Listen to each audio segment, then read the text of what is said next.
Essa é a última parte de 3 vídeos em uma série completa que você nunca viu.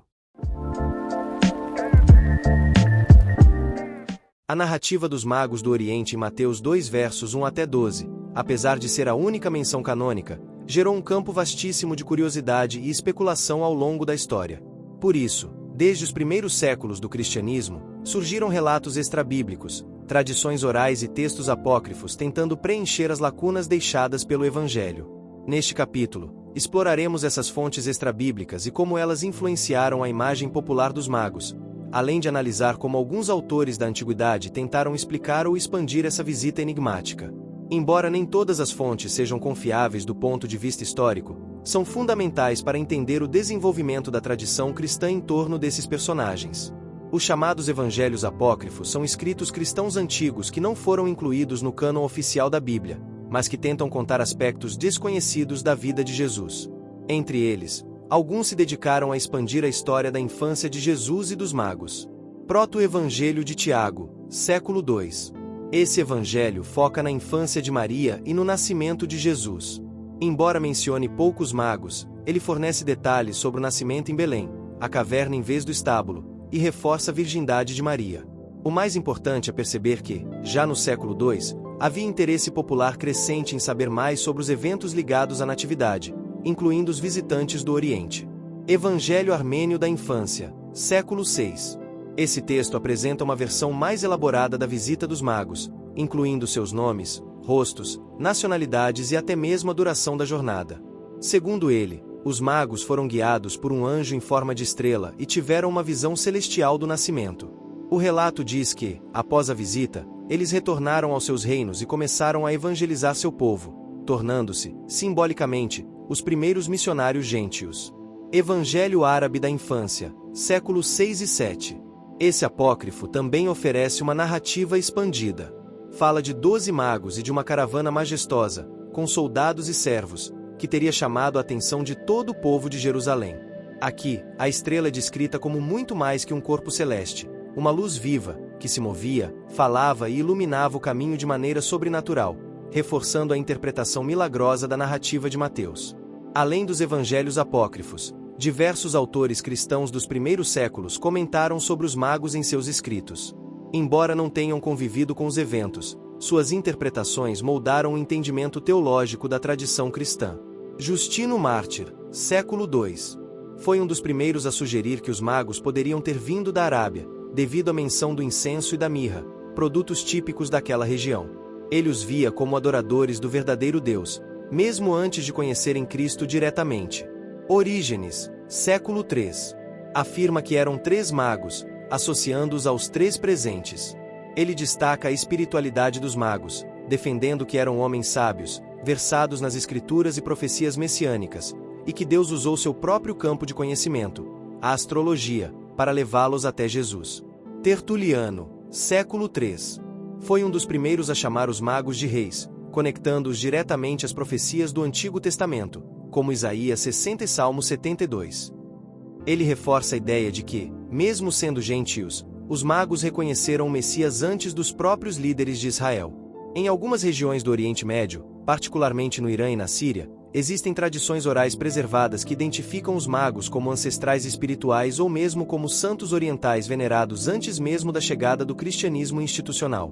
No Irã, há lendas que afirmam que os magos eram zoroastristas convertidos ao cristianismo. A estrela seria, para eles, o cumprimento de uma profecia antiga de Zaratustra, que previa o nascimento de um Salvador universal que viria do Ocidente.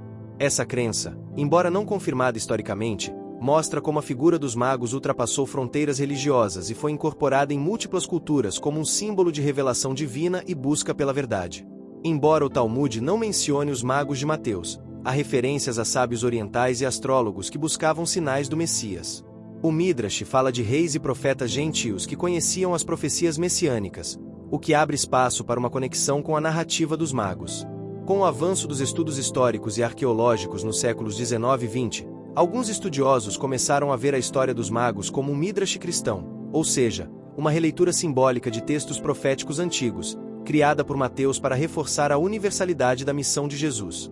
Segundo essa visão, os magos não seriam personagens históricos no sentido estrito, mas representações teológicas que comunicam verdades espirituais profundas. Os gentios se curvam ao Messias, os sinais celestes conduzem à fé verdadeira, e a adoração sincera pode vir de qualquer lugar do mundo. Essa leitura, no entanto, não diminui a importância da narrativa, pois reconhece o valor espiritual e pedagógico da história. Algo que Mateus, como bom judeu-cristão, dominava com maestria. As fontes extrabíblicas sobre os magos são um testemunho da fascinação contínua que eles provocaram ao longo dos séculos. Sejam textos apócrifos, lendas orientais, reflexões patrísticas ou tradições populares, todas tentam responder à mesma pergunta: quem foram esses homens que vieram adorar o Cristo? Embora não possamos afirmar com precisão histórica quem eram, seus nomes ou seus países, podemos afirmar com convicção o que eles representam: a humanidade em busca da luz. E talvez seja exatamente isso que importa. Mais do que fatos exatos, os magos nos oferecem uma verdade viva. Quem busca com sinceridade, encontrará.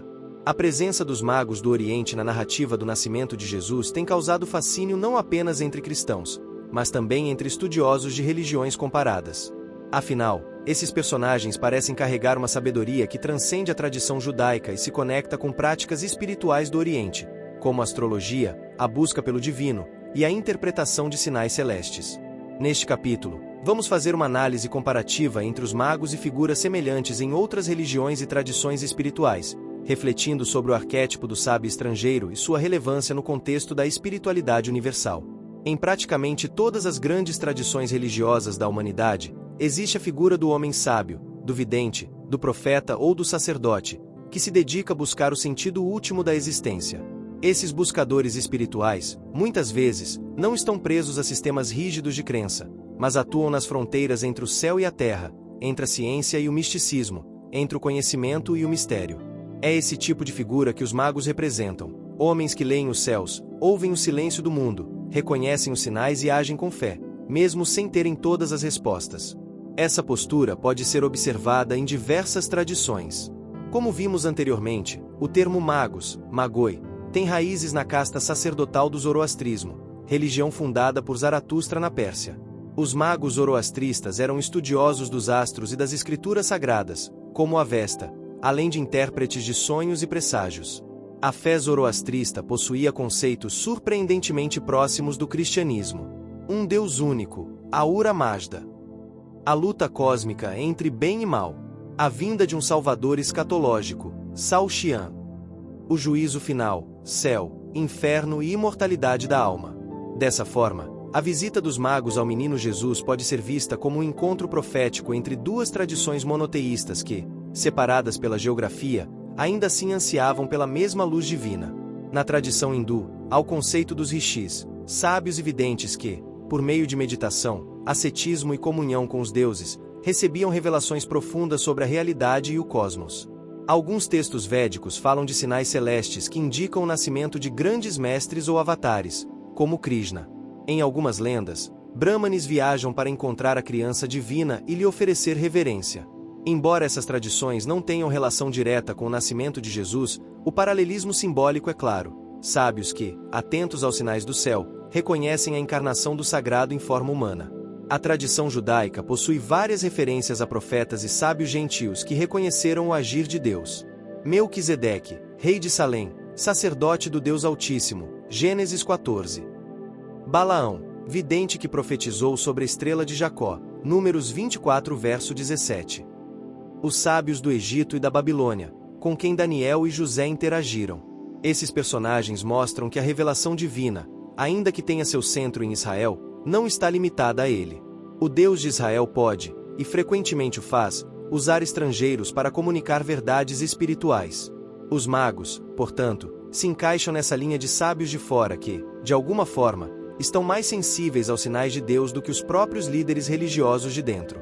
No budismo, encontramos o arquétipo do iluminado, como o próprio Siddhartha Gautama, Buda, que deixa sua vida de conforto em busca da verdade. Também há a figura dos monges peregrinos, que cruzam fronteiras em busca de relíquias, ensinamentos ou mestres espirituais. Na tradição chinesa do taoísmo, o mestre espiritual é aquele que lê a natureza e os sinais do universo, muito semelhante à ideia dos magos astrólogos que leem os céus.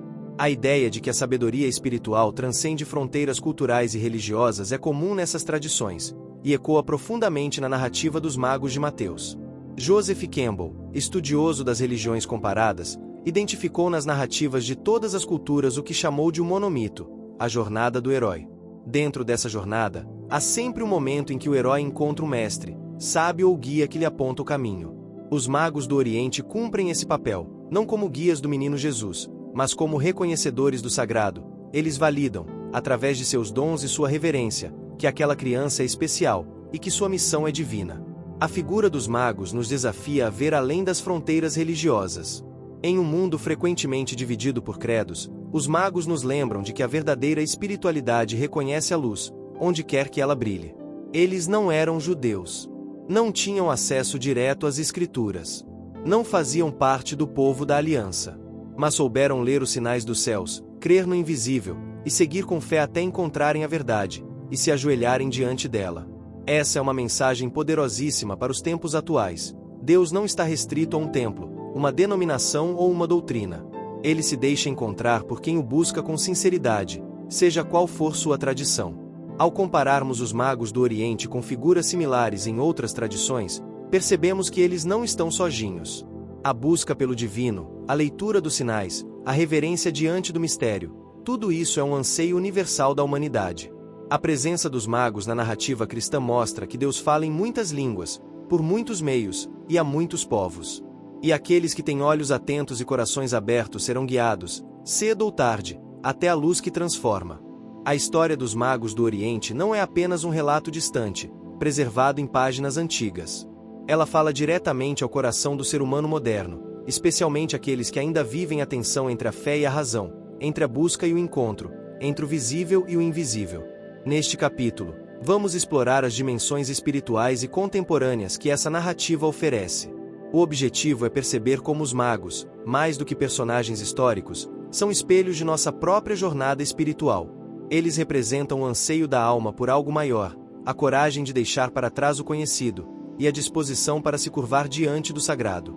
No mundo de hoje, envolto em tecnologia, excesso de informação e distrações constantes, a pergunta que surge é: ainda estrelas para seguir? Ainda sinais divinos que conduzam os que buscam a verdade?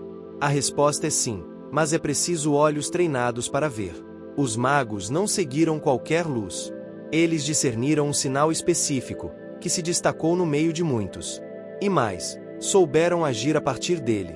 Isso nos ensina que a espiritualidade contemporânea não é apenas sobre sentir ou refletir, mas também sobre responder aos chamados que a vida nos dá. Hoje, os sinais podem vir em forma de intuições profundas, momentos de silêncio que nos tocam, encontros significativos, dores que despertam, ou até mesmo uma mensagem que nos alcança na hora certa. A estrela continua brilhando, mas só a vê quem levanta os olhos do chão. Os magos são figuras em movimento. Eles não esperaram que a verdade viesse até eles, eles foram até ela. Saíram de seu país, enfrentaram riscos e incertezas, tudo por causa de uma esperança, a de encontrar aquele que daria sentido ao universo. Esse aspecto é profundamente espiritual. Em um tempo em que muitos esperam sentir algo antes de agir, os magos nos ensinam a importância de se mover na fé, mesmo sem garantias, apenas com a convicção interior de que vale a pena buscar. A espiritualidade contemporânea precisa recuperar esse impulso, uma fé peregrina, inquieta, corajosa, que não se acomoda em respostas prontas, mas se lança em direção ao mistério. Ao chegarem a Belém, os magos encontram uma cena que contrasta com todas as expectativas humanas. Não havia trono, nem corte, nem riquezas. Apenas uma casa simples, um bebê nos braços de sua mãe, e um silêncio que dizia tudo. E mesmo assim, ou justamente por isso, eles se prostram e adoram. Esse gesto é espiritualidade pura, reconhecer o sagrado onde o mundo não vê valor. Ver Deus onde os olhos naturais só enxergam fragilidade. É o oposto da arrogância religiosa, que exige sinais extraordinários para crer. Na era das aparências e do espetáculo, os magos ensinam o valor da adoração silenciosa, da reverência despretensiosa, da fé que vê o invisível e se entrega sem reservas. A oferta dos presentes, ouro, incenso e mirra, pode ser vista hoje como símbolo do que oferecemos a Deus em nossa vida. O ouro, o que temos de mais valioso, tempo, dons, prioridades. O incenso, nossa oração, adoração, intimidade espiritual. A mirra, nossas dores, sacrifícios e processos de entrega. Os magos não voltaram para casa com as mãos cheias, mas com o coração transformado. Eles deixaram o que tinham e receberam o que jamais poderiam comprar: a experiência real da presença divina. Na espiritualidade atual, marcada muitas vezes pelo consumo e pela busca de benefícios pessoais, os magos nos lembram que o verdadeiro encontro com Deus exige entrega. Outro aspecto profundamente contemporâneo da história dos magos é seu caráter inclusivo e universal. Eles não eram judeus, nem parte do povo da aliança, nem conheciam a Torá. E mesmo assim, foram os primeiros adoradores do Cristo, reconhecendo aquilo que os especialistas religiosos de Jerusalém ignoraram. Isso lança uma luz sobre como Deus age, fora das fronteiras, além dos muros, fora dos padrões. Em um tempo de polarizações religiosas e culturais, os magos nos lembram que a espiritualidade autêntica não está presa a rótulos, mas aberta ao agir inesperado de Deus. O verdadeiro espiritual não é o que tem todas as doutrinas, mas o que segue a luz que tem e se ajoelha quando a encontra. Vivemos uma era de múltiplas conexões, mas de escuta rarefeita, de acessos ilimitados à informação, mas de profundidade espiritual cada vez mais superficial. A história dos magos convida a uma espiritualidade de contemplação, coragem e compromisso. 3 elementos que parecem falta no mundo acelerado de hoje. Contemplação, para perceber os sinais. Coragem, para seguir o caminho. Compromisso, para adorar com tudo que somos. Essa espiritualidade não depende de templos, mas de sensibilidade. Não exige títulos, mas disposição. E pode nascer no coração de qualquer um que, como os magos, tenha a ousadia de sair em busca da verdade, mesmo que custe tempo, esforço e renúncia. Os magos do Oriente são mais do que figuras de um presépio. Eles são espelhos espirituais, arquétipos de buscadores, testemunhas silenciosas de que quem procura com sinceridade, encontra. Em sua história, encontramos as marcas de uma fé madura, discernimento, ação, humildade, generosidade e adoração. E, acima de tudo, encontramos a lembrança de que Deus continua falando, guiando e se revelando, a quem está disposto a seguir a estrela. Talvez você esteja hoje diante de uma estrela que não compreende completamente. Mas se decidir segui-la com fé, pode ser que, ao fim da jornada, encontre não apenas respostas, mas o próprio Cristo. Ao final desta jornada de investigação, reflexão e contemplação sobre os magos do Oriente, uma verdade se impõe com clareza. A narrativa deles, embora breve no texto bíblico, é profundamente rica em significado, histórico, teológico, espiritual e simbólico. Foram apenas 12 versículos no Evangelho segundo Mateus. Mas nesses poucos versos se concentram séculos de revelações, interpretações e perguntas que permanecem vivas até hoje. Neste capítulo final, vamos reunir os fios dessa tapeçaria espiritual, trazendo à tona as principais descobertas, reconhecendo as lacunas e, acima de tudo, deixando espaço para que o mistério continue a operar dentro de nós. Com base nos estudos históricos, arqueológicos e bíblicos, podemos concluir com razoável segurança que os magos eram sábios orientais, provavelmente ligados a tradições como o zoroastrismo ou a astronomia caldaica. O termo magoi, em grego, referia-se a especialistas em leitura dos astros e interpretação de sinais celestes, não a reis, como a tradição popular mais tarde definiu. A estrela observada por eles pode ter sido um fenômeno astronômico real, como uma conjunção planetária ou uma nova, um sinal sobrenatural, ou uma síntese simbólica dessas possibilidades. Os presentes oferecidos, ouro, incenso e mirra, não foram simples homenagens, mas declarações teológicas sobre quem era Jesus, Rei, Deus e Redentor. A narrativa foi escrita por Mateus com a clara intenção de mostrar que os gentios reconheceram o Messias antes dos próprios judeus, sinalizando a abertura universal da salvação. Ainda assim, muitos aspectos continuam envoltos em mistério. Quem eram exatamente os magos? De onde vieram? Qual sua religião, nome, idade, etnia? Quantos eram? A Bíblia não diz. O que os motivou, além da estrela? Teriam tido revelações internas, sonhos, profecias locais? O que aconteceu com eles após a visita? Se tornaram seguidores de Cristo? Voltaram transformados?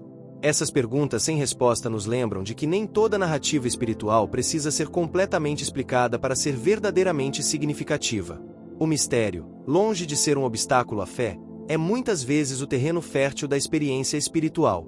É onde Deus se revela, não apenas como informação, mas como presença. Na modernidade, acostumados a dados, provas e racionalizações, tendemos a desconfiar do que não é plenamente explicável. Mas a fé autêntica convive com o mistério. Ela o respeita. Ela o contempla, não com medo, mas com espanto reverente. Os magos são mestres desse tipo de fé. Eles viram um sinal, interpretaram-no à luz de sua sabedoria, e, mesmo sem garantias, colocaram-se a caminho. Essa atitude é profundamente espiritual, é a fé que caminha em direção ao mistério, e não contra ele. Talvez por isso sejam tão fascinantes até hoje. Porque em um mundo sedento de certezas, eles continuam nos convidando a abraçar o desconhecido com fé, coragem e humildade.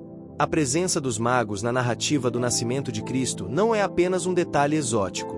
Ela é uma declaração de inclusão radical. Deus escolheu começar a história do Evangelho, a boa nova da salvação, com estrangeiros como protagonistas. Essa escolha diz algo poderoso: ninguém está fora do alcance da revelação divina. Nem por nacionalidade, nem por religião, nem por cultura, nem por conhecimento. A verdade pode ser revelada a qualquer um, em qualquer lugar, se houver disposição para buscá-la. Em outras palavras, os magos somos nós. Somos todos peregrinos em busca da luz. Somos todos viajantes que, em algum momento, olhamos para o céu e nos perguntamos: será que há algo mais? Diante da história dos magos, somos convidados a nos fazer algumas perguntas profundas. Qual é a minha estrela hoje? O que me desperta a buscar o sagrado? Estou disposto a sair da zona de conforto, como os magos saíram de suas terras? Tenho sensibilidade para discernir os sinais que Deus coloca em meu caminho? Quando encontro o sagrado, na simplicidade, na fragilidade, na humildade, sou capaz de me prostrar e adorar? Essas perguntas não são apenas teológicas. São existenciais. Elas nos desafiam a transformar uma história antiga em uma experiência pessoal e viva. Os magos voltaram por outro caminho. Esse detalhe, registrado em Mateus 2, verso 12, é mais do que uma decisão estratégica para evitar Herodes. É também um símbolo da transformação. Quem encontra o Cristo não volta pelo mesmo caminho. A jornada espiritual, uma vez vivida de forma autêntica, altera o percurso da alma. Muda as prioridades, os afetos, os valores. Faz com que o buscador se torne um adorador. E o adorador, um mensageiro da luz que encontrou. Os magos do Oriente foram peregrinos de sabedoria e fé. Seguiram uma estrela, encontraram um rei, ofereceram seus tesouros, e deixaram para nós um legado de coragem espiritual, reverência e abertura ao mistério. A história deles ainda pulsa, ainda provoca, ainda inspira. E agora, ela passa a ser nossa história também, se tivermos a coragem de seguir os sinais, de nos curvar diante da simplicidade, e de oferecer nosso ouro, nosso incenso, nossa mirra, ou seja, tudo o que temos, aquele que é digno de toda adoração. Porque, afinal, a estrela continua brilhando. E quem busca com sinceridade, sempre encontra.